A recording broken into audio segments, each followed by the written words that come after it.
나를 방해하는 것들로부터 나를 지키라, 방해 금지 모드. 오늘은 그 네 번째 이야기로 죄에 대한 무감각이라는 주제로 여러분들과 함께 이야기를 나눠보려고 합니다. 여러분, 성경에는 참 다양한 장르의 글들이 기록되어 있는데 그 중에 시편이라는 하나님의 말씀은 우리로 하여금 어떤 인생이 이상적인 삶인지 가르쳐 줍니다. 시편은 이상적인 인생을 가리켜서 복 있는 사람 또는 행복한 사람으로 우리에게 정의를 내리는데, 그러면 시편이 말씀하는 행복한 사람이란, 행복한 인생이란 어떤 삶을 말하는 것일까? 시편 1편은 하나님의 말씀을 가까이 하는 사람이 복 있는 사람 또는 행복한 사람이다 라고 가르쳐 줍니다. 그러면 왜 행복한 사람, 즉 하나님의 말씀을 가까이 하는 사람이 이상적인 인생이 될 수 있는가? 죄인의 길에 서지 않고 오만한 자, 즉 교만한 자, 하나님께서 미워하는 사람과 같이 있지 않고 하나님의 말씀을 낮과 밤에 늘 가까이 하다 보니까 계절과 상관없이 늘 열매 맺는 인생을 살 수 있기에 하나님의 말씀을 가까이 하는 자가 행복하다라고 시편 1편은 가르쳐 줍니다. 그 다음에 또 시편에서 우리에게 가르쳐 주는 이상적인 인생의 하나의 모습은 시편 23편에 나오는 하나님의 인도하심을 전적으로 신뢰하며 따르는 인생이야말로 행복한 인생이다 라고 우리에게 가르쳐 줍니다. 그는 양의 모습으로, 그가 믿고 의지하는 하나님은 목자의 모습으로 동행하는 모습, 이것이 이상적인, 즉 행복한 인생이라는 것을 시편이 우리에게 가르쳐 줍니다. 그런데 오늘 저는 여러분들과 함께 시편 32편을 살펴보려고 하는데, 이 시편 32편도 우리에게 이런 인생이야말로 행복한 삶이고 이상적인 삶의 모습이다 라고 가르쳐 주는데, 이 시편 32편에서 가르쳐 주는 행복의 모습은 조금 독특합니다. 어떤 사람이 행복하냐? 바로 죄 용서의 은혜를 받은 사람이야말로 행복한 인생이다 라고 가르쳐 주는 것입니다. 시편 32편 1절부터 2절 말씀인데 저와 우리 성도님들이 한 절씩 읽도록 하겠습니다. 제가 먼저 1절 말씀을 읽고 여러분들이 2절 말씀을 읽어 주십시오. 죄를 용서받고 잘못을 용서받은 사람은 행복한 사람입니다. 2절, 여호와께서 더 이상 죄를 묻지 않는 사람과 그 마음에 거짓이 없는 사람은 행복한 사람입니다. 아멘. 자, 어째서 죄 용서의 은혜를 경험한 사람을 향해서 시편 32편은 행복한 사람이다, 복 있는 사람이다, 이상적인 인생이다 라고 말씀하는가? 그 이유는 죄를 하나님께 고백하지 않거나 또는 죄를 우리 내면 가운데 숨기고 있다면 그것이 점차 자라나서 우리들의 삶 가운데 고통을 가져오기 때문인 것입니다. 이번에는 시편 32편 3절부터 4절 말씀인데 여러분들이 먼저 3절 말씀을 읽어주시고 4절은 제가 읽도록 하겠습니다. 3절입니다. 시작.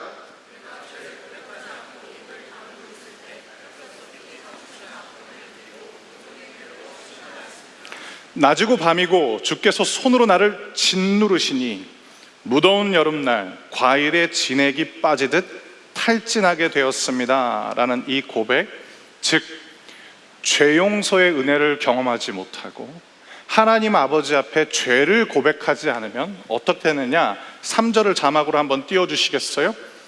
뼛속 깊이 사무치는 아픔을 느끼게 되고 온종일 괴로워 신음하게 된다라는 것. 예수님을 알지 못하는 사람들은 이런 감정을 죄책감이라고 말하기도 하고, 또 굳이 죄책감에 대해서 진지하게 생각하지 않는 사람들은 찝찝함이라고도 표현할 수 있겠죠. 그런데 하나님을 경험하고 하나님과 인격적인 관계를 형성한 이 시인에게는 죄를 고백하지 않고 내 내면 가운데 죄를 담아뒀을 때 사무치는 고통이 찾아온다라고 우리에게 가르쳐 주고 있는 것입니다. 사랑하는 성도 여러분, 기억하십시오. 죄는 우리에게 고통을 가져옵니다. 그 고통은 다양한 모습과 현상으로 우리에게 찾아오는데, 시편 32편에서 말씀하고 있는 내면의 아픔과 또 영적인 탈진으로 찾아올 수도 있겠지만, 좋아하는 사람들과 관계가 멀어지는 것으로 찾아오기도 합니다. 여러분, 죄의 속성은 파괴입니다.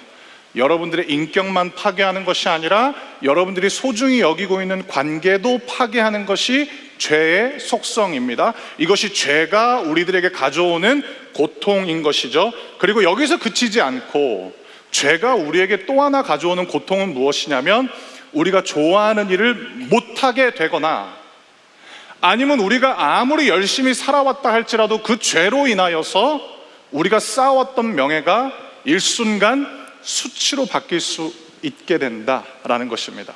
물론 우리가 살면서 겪게 되는 고통의 모든 원인이 죄 때문이다라고 일반화시킬 수는 없겠으나, 하지만 분명한 점은 죄가 우리에게 고통을 준다라는 것은 부인할 수 없는 사실입니다. 우리는 종종 중요한 것을 간과할 때가 있습니다. 그 중에 하나가 무엇이냐? 죄에 대한 심각성입니다. 우리는 그것이 우리들의 삶을 송두리째 흔들 수 있는 어마어마한 위기라는 것을 어렴풋하게 알고 있음에도 불구하고 죄에 대한 심각성에 대해서는 너무 무디게 반응할 때가 많다라는 것입니다. 즉, 죄에 대한 심각성을 대수롭지 않게 여기는 것, 이것이야말로 중요한 것을 간과하고 있다라는 것입니다. 오랜 기간 존경을 받으며 살아왔던 공직자가 평소 그가 별로 대수롭지 않게 여겼던 작은 부패들이 쌓이고 쌓이자 어떻게 됩니까? 하루아침에 수치를 당하며 물러나는 모습을 우리는 살아오면서 적지 않게 바라보아 왔습니다. 그 사람은 결코 무능하거나 경쟁에서 밀려서 그 자리에서 내려온 것이 아니라는 것을 우리는 기억해야 합니다. 그가 그 자리에서 곤두박칠 수밖에 없었던 이유는 죄에 대해 무감각해졌기 때문입니다. 그래서 그가 지금까지 쌓아왔던, 오랜 시간이 걸려서 정말로 공든탑처럼 보여왔던 그의 명예가 한순간에 수치로 바뀌게 된 것입니다. 무능함 때문이 아니라 죄에 대한 무감각함이 그 원인이었던 것입니다. 공직자만 그렇겠습니까? 사람들로부터 존경받는 지식인, 전문가들, 그들의 안타까운 결말도 대부분 비슷합니다. 그들의 무능함 때문이 아니라 그들이 갖고 있었던 죄에 대한 무감각함 때문에 그들의 결말은 해피엔딩이 아니라 배드엔딩이 된 것입니다. 목회자들에 대한 이야기를 여러분들이랑 한번 나눠보려고 합니다. 왜냐하면 목회자들의 삶에도 이런 패턴이 동일하게 나타나기 때문입니다. 여러분이 원하건 원치 않건 간에 여러분들은 지금까지 신앙생활 해 오시면서 적지 않은 목회자들의 안타까운 결말에 대한 이야기를 들어본 적이 있으실 것입니다. 어떤 분들은 어느 정도 연륜도 쌓였고 또 사역적인 경험도 많고 사람들로부터 오랜 시간 동안 존경을 받은 목회자들도 있겠죠. 그런데 반대로 젊고 유능하고 장래가 촉망된다라는 평가를 받았던 젊은 사역자의 안타까운 결말을 듣거나 볼 때도 있습니다. 두 케이스 다 공통점은 무엇인가? 무능함이나 그들이 해야 될 역할이나 기능에 대한 부족함 때문이 아니라 죄에 대한 무감각 때문에 안타깝게도 그런 결말을 맞이하게 됐다라는 것입니다. 여러분, 저 한번 봐주시겠어요? 물론 이런 일이 너무 많아가지고 민망하지만 제가 오늘 설교를 죽 썼다라고 이걸 가정을 해야 되나? 제가 설교를 죽 썼어요. 만약에 여러분들이 오셨는데 이 무더운 날 힘들게 왔는데 오늘 적을 것도 없고 마음에 감동도 없고, 그럼 여러분들은 어떠실 것 같아요? 내 저 인간 다시는 용서하지 않겠어. 설마 그러시진 않잖아요. 우리 목사님이 휴가 갔다 오시는, 저 휴가 갔다가 이제 토요일 날 복귀했거든요. 우리 목사님 휴가 갔다 오시더니 좀 감이 떨어졌나? 아니면 본문이 좀 어려웠나? 용서한다니까요. 여러분들은 이거 착각인가? 근데 만약에 여러분들이 상상할 수 없는 범죄를 제가 저질렀고 그것이 드러나면 여러분들 굉장히 힘들 겁니다. 여러분들은 진짜 혼란스럽게 될 거예요. 여러분, 어떤 대학생이 늘 좋은 성적과 그리고 성의 있는 과제물로 인해서 지도교수님한테 좋은 평가를 받았다고 가정해 보실까요?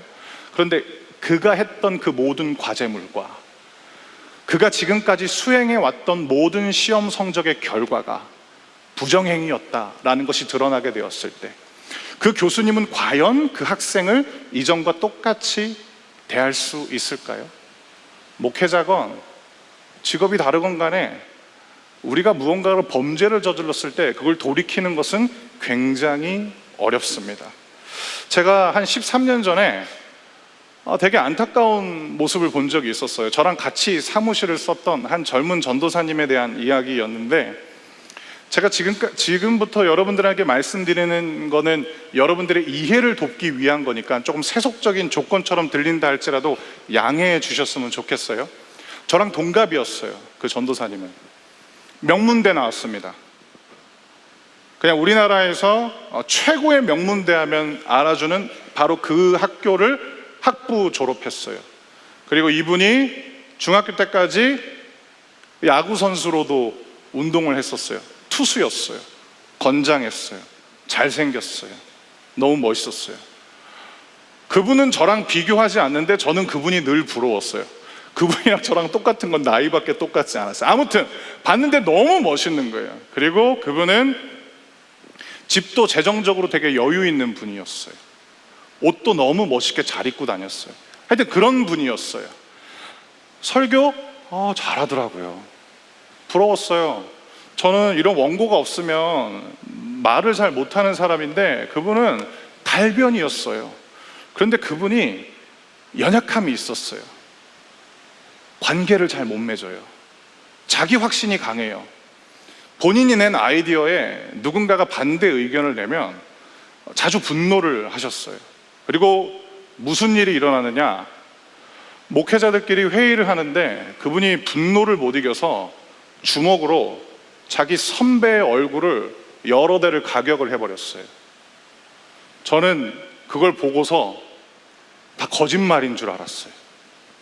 그러니까 제 눈앞에서 펼쳐지는 일들이, 이거 몰래카메라 아니야? 근데 순식간에 그 일이 펼쳐졌어요. 그때 저희 담당 목사님이 지금 제 나이였어요. 생각해보니까 그분이 어떤 선택을 하게 되느냐, 이 젊은 전도사님의 미래가 너무 안타깝고 걱정이 됐던 거예요. 그래서 그 폭행당한 전도사님에게 용서도 구하고 또 동의를 얻은 다음에 병가 처리를 해줬어요.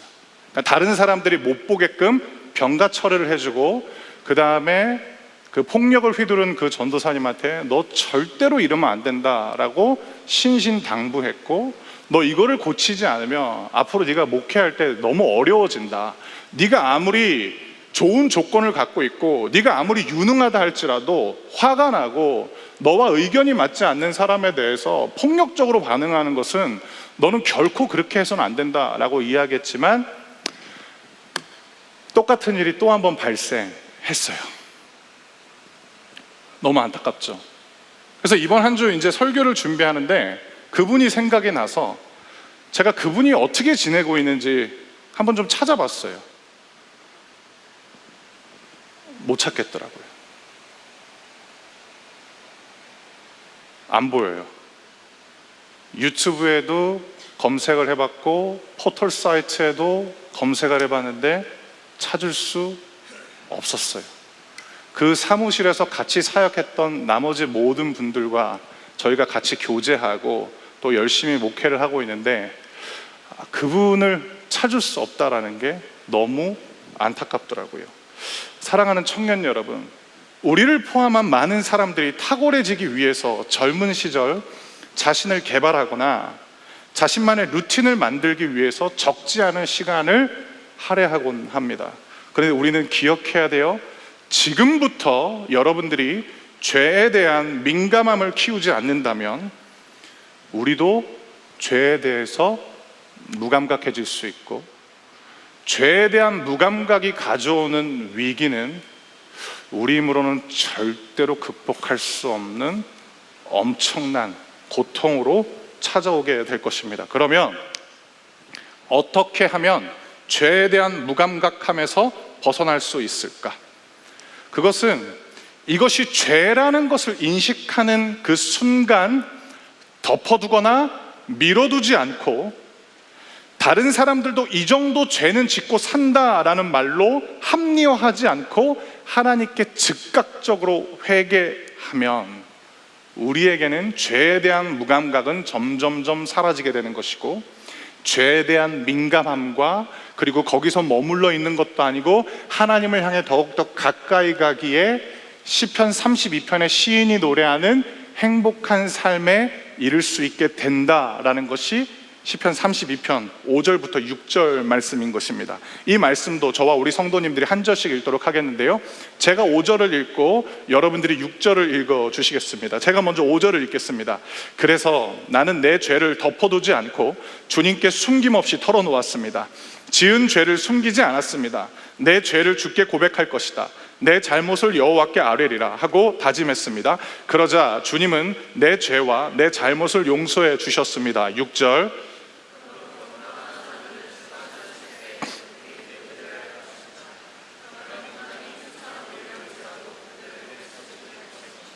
아멘.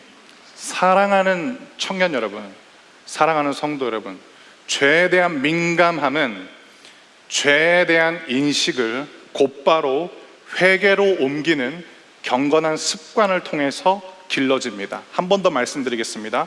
죄에 대한 민감함은 죄에 대한 인식을 곧바로 회개로 옮기면서 길러지게 된다라는 것입니다.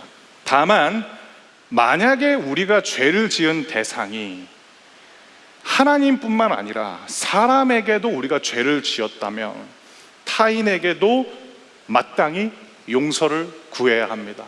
그리고 그 용서를 구하는 것도 미루거나 덮어둬서는 안 됩니다. 이 과정이 잦아지면 아유 부끄럽죠. 너무 창피하죠. 나 자신에게 실망도 많이 하죠.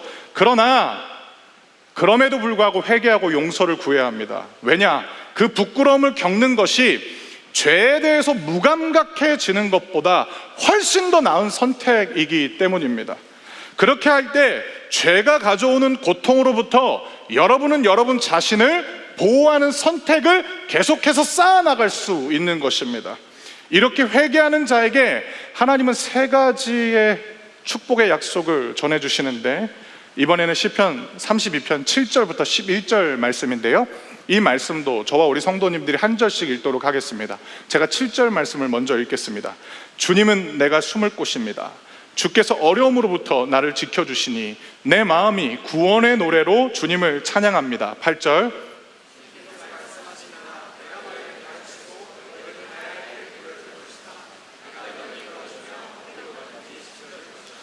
그러니 말이나 당나귀처럼 어리석게 굴지 말라. 그것들은 제갈과 굴레로 다루지 않으면 너희 곁에 오지 않을 것이다.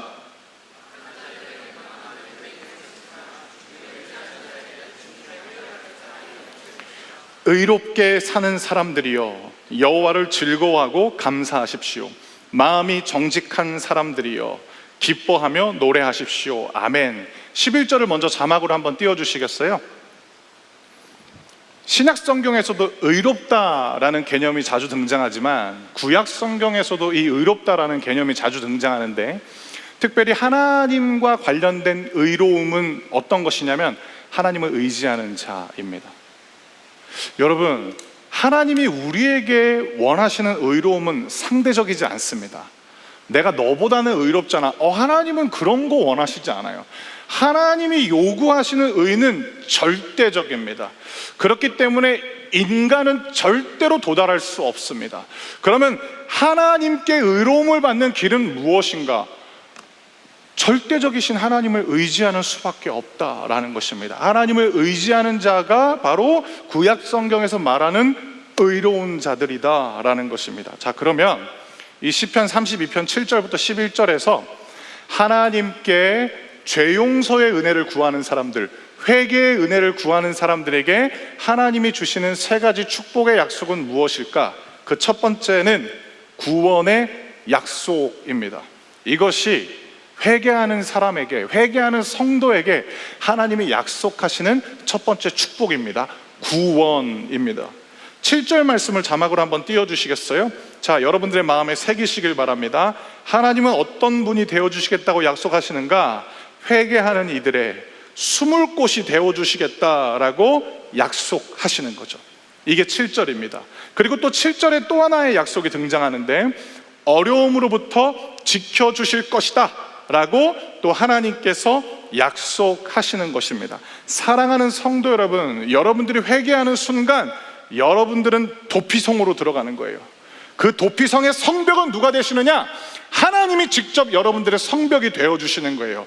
죄 용서의 은혜란 단순히 윤리적인 결함이 마치 상처난 부위에 연고치료를 받는 수준으로 끝나는 것이 아니라 우리를 지켜주시는 하나님의 구원의 약속으로 들어가는 것입니다. 이번에는 또 8절 말씀을 자막으로 띄워주시겠어요? 하나님이 주시는 구원의 약속은 또 어떤 것이냐? 어디로 가든지 지켜줄 것이다 라는 것이 이 8절 말씀입니다. 여러분, 내일 여러분들이 그토록 기다리던 월요일이네요. 저만 웃어서 죄송해요. 떨리시기도 하죠. 제가 알기로는 여러분들한테 기도 제목 제가 받고 있는데 내일 되게 중요한 일 앞두고 있는 청년분들 많은 걸로 알고 있는데, 어디를 가든지 하나님이 지켜주신대요.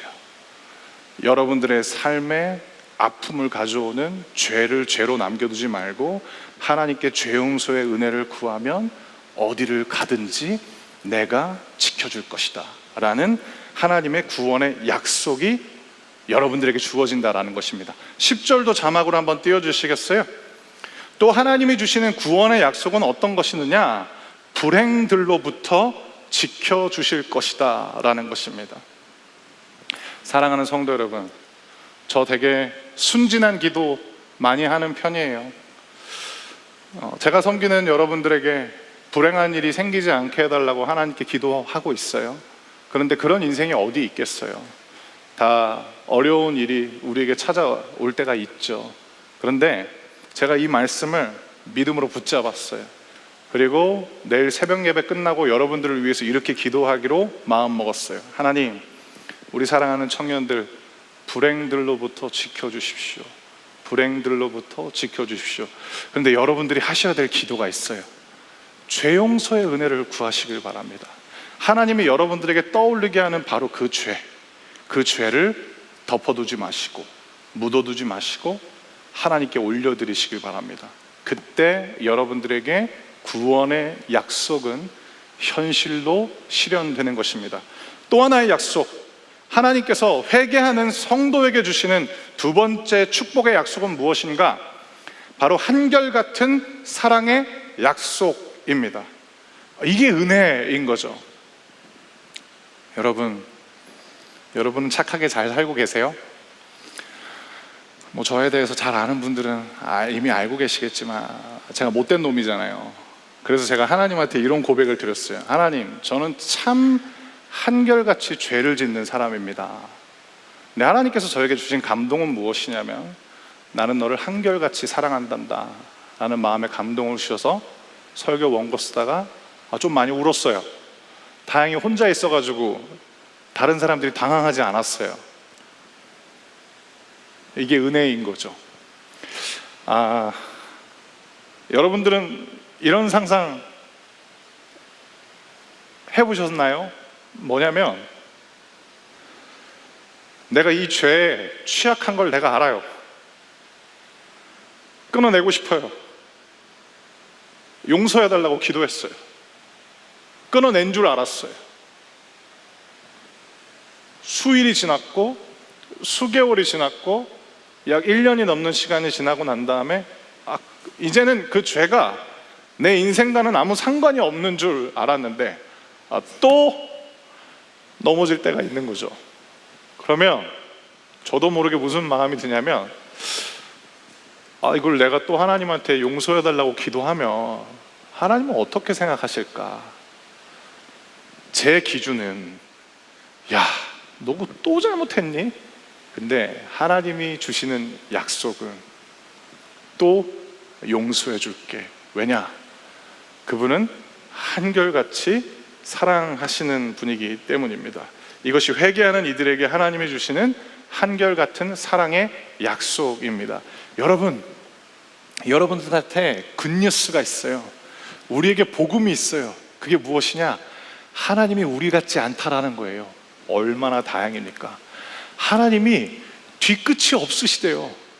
여러분, 제가 진짜 안 믿는 사람의 말 중에 하나가 뭔지 아세요? 나 뒤끝 없어. 조심하세요. 그런 말 하는 사람들 조심하세요. 뒤끝 대박이에요. 뒤끝 없는 사람이 어디 있어요? 네, 하나님은 뒤끝 없어요. 한결같은 사랑의 약속으로 말미암아 우리가 생각할 때는 또 죄를 지었어요. 네, 하나님은 또 용서해 줄게. 하나님, 나는 한결같이 죄를 짓고 있어요. 그런데 하나님은 나는 한결같이 너를 사랑할 거야. 이걸 경험할 수 있는 길은 죄 용서의 은혜를 구하는 회개의 기도뿐이다 라는 것입니다. 세 번째, 회개하는 성도들 향해 하나님이 주시는 세 번째 축복의 약속은 무엇이냐? 기쁨의 약속입니다. 사랑하는 성도 여러분, 11절 말씀을 우리가 좀 주목해 볼 필요가 있는데요, 11절 말씀을 자막으로 한번 또 고정해 주시겠어요? 이 11절 말씀을 보시면 하나의 정서로 가득 차 있습니다. 기쁨인 거예요. 놀랍지 않으세요? 죄를 짓고 났을 때는 기쁨이 없었어요. 그런데 그 죄를 하나님께 말씀드리자 기쁨이 찾아오게 됩니다. 이것이 회개가 주는 회복의 축복인 것입니다. 그래서 이 시인이 부르는 노래의 정서는 기쁨인 것입니다. 그리고 시인은 32편을 끝내면서 우리에게 기뻐하며 노래하라고 초대합니다. 왜냐? 시인은 하나님께 기쁨의 약속을 받았기 때문인 것이고, 본인뿐만 아니라 우리도 동일하게 하나님께 죄 용서의 은혜를 구하면 우리도 기쁨을 누리게 될 것을 알고 있기 때문입니다.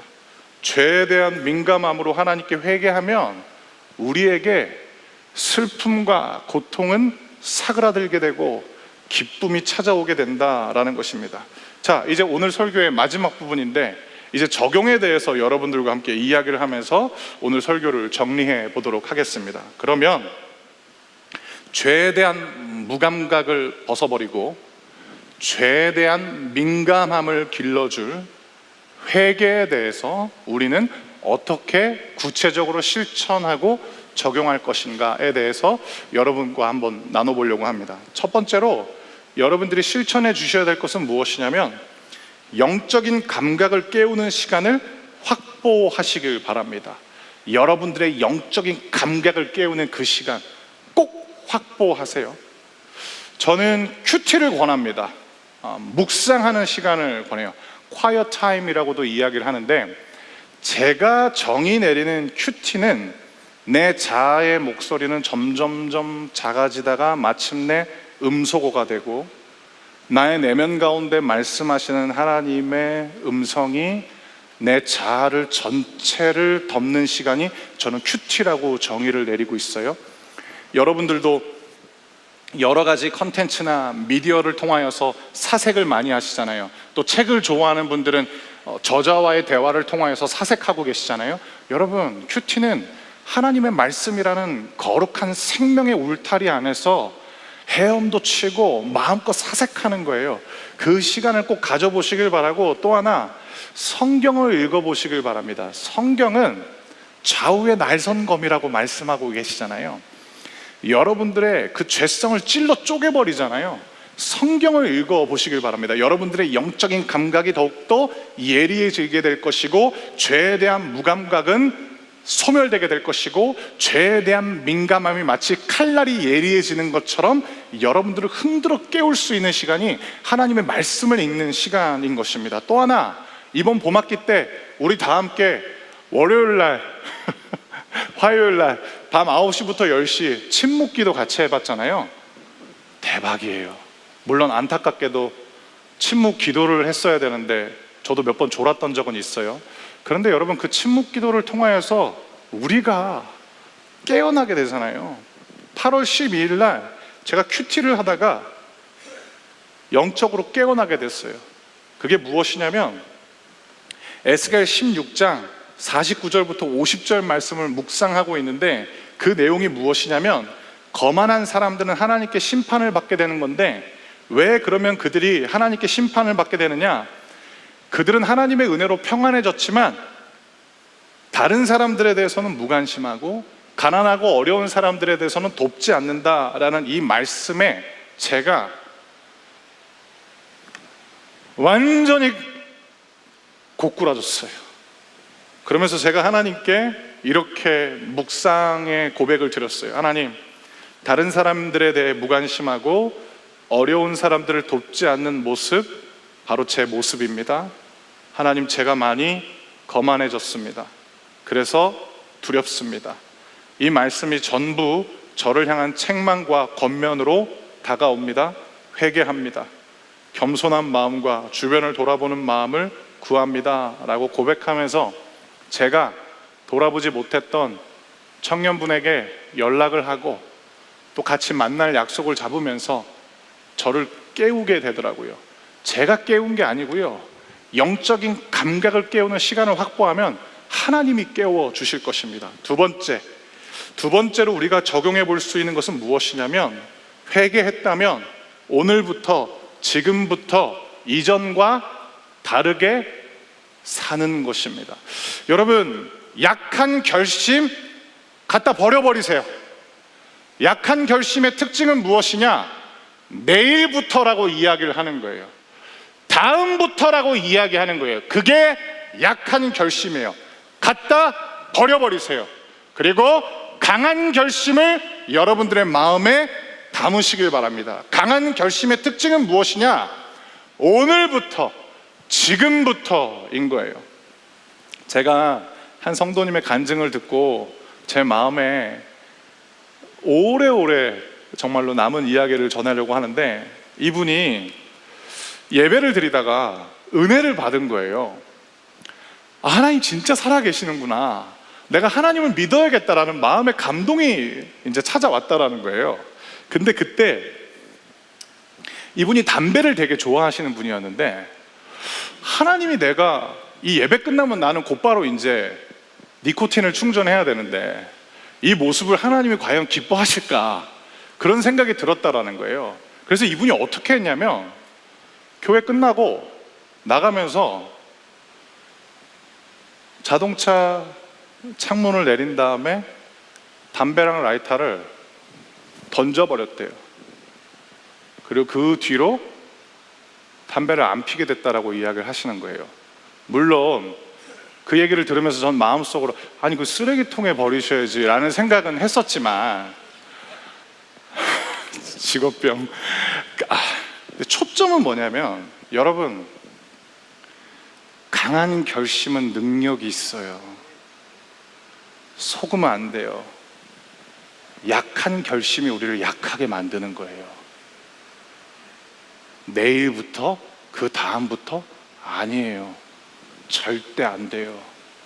진짜 여러분, 회개하셔서 진짜 기쁨으로 들어가려고 하신다면 강한 결심을 마음에 담으시길 바랍니다. 오늘부터, 지금부터. 마지막 세 번째, 여러분들의 의지를 하나님께 맡기시길 바랍니다. 여러분들은 이 메시지를 어떻게 받아들이세요? 아, 목사님 결론은 또 기도하라는 거네. 기도는 당연히 해야죠. 근데 내 의지를 하나님께 맡긴다라는 것은 무엇이냐? 여러분 하고 싶은 대로 하지 마시고 하나님이 좋아하실 만한 일들을 한번 해보시죠. 그게 뭐든지, 지금 여러분들의 머릿속에 떠오르는 생각일 수도 있겠고, 아무튼 예배가 끝난 다음에 집으로 돌아가시면서 하나님한테 한번 여쭤보세요. 하나님, 제가 뭘 할까요? 근데 기억하셔야 될 게 있습니다. 하나님을 설득하려고 하지 마세요. 여러분들에게 주시는 하나님의 감동에 한번 순종해 보세요. 여러분들이 하려고 하는 거 말고, 여러분들이 하고 싶어 하는 거 말고, 이거는 하나님이 기뻐하시는 게 맞구나 라는 걸 한번 해 보시길 바랍니다. 그게 여러분들의 의지를 하나님께 맡기는 것입니다. 하나님 도와주세요. 그것도 우리들의 의지를 하나님께 맡기는 것이겠지만, 그거는 소극적일 수 있죠.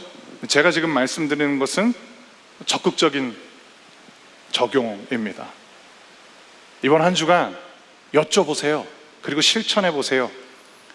하나님이 원하시는 것, 하나님이 기뻐하시는 것, 이렇게 하실 때 죄에 대한 민감함이 길러지는 것은 물론이거니와 시편 32편의 기자처럼 행복한 사람으로 살게 되실 것입니다. 이 은혜가 우리 사랑하는 모든 예배자들에게 임하길 주님의 이름으로 축원합니다.